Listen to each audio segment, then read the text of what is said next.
May nag-message sa akin dito sa TikTok. Gusto niya daw na ma-feature yung horror experience niya.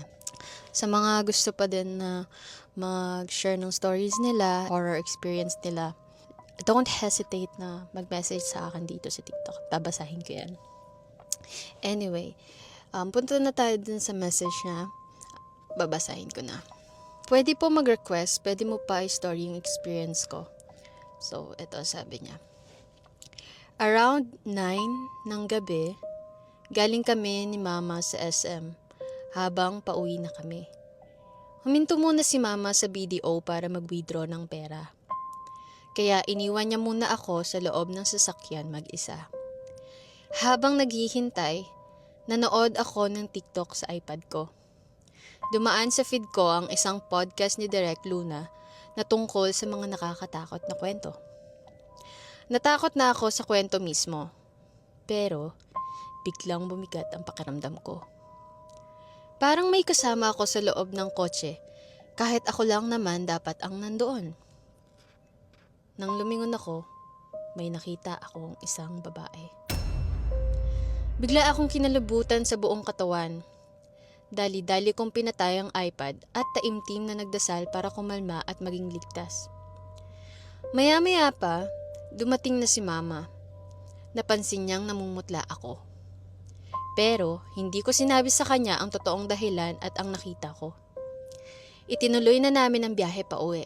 At pagdating namin sa bahay, agad akong nagpagpag para mawala ang anumang masamang bagay na sumama sa akin.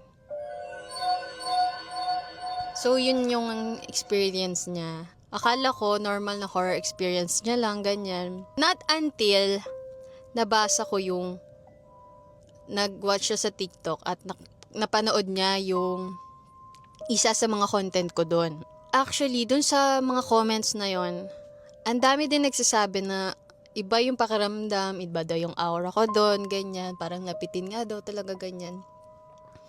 So, yun, hindi ko din alam bakit ganun, no? Actually, nandito ulit ako kay Toyo eh.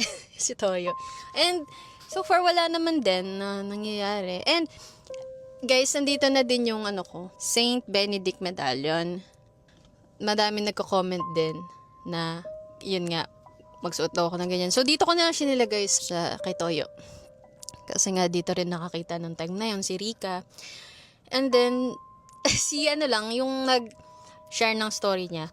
Na naman ako, gulat din naman ako. Bakit ka nagpagpag sa bahay niyo mismo? Kasi, di ba, usually guys, nagpapagpag hindi sa bahay mismo, sa mga convenience store, ganyan. Kasi, para daw maiwan, correct me if I'm wrong guys, no? Kasi hindi ako masyadong maalam sa mga ganyan. Naririnig-rinig ko lang na kapag nagpagpag ka, ibig sabihin nun, iniiwan mo yung sumama sa'yo na spirit doon sa lugar na yan, tama.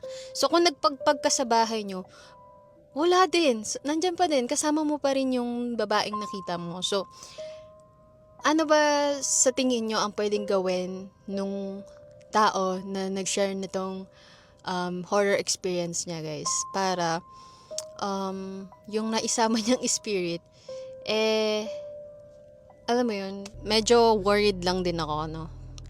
So, ano bang pwede niyang gawin? Anyways, sa mga gustong mag-share din na experience nila about dun sa naramdaman nila na nung napanood nila yung video ko, feel free to message me dito sa TikTok or sa Facebook or IG, ganyan. And guys, follow nyo ako for more videos and horror contents like this sa Facebook, Luna Holgado, IG, Luna Holgado, or at iam.luna with triple A 04. And dito sa TikTok, which is Direct Luna. Bye.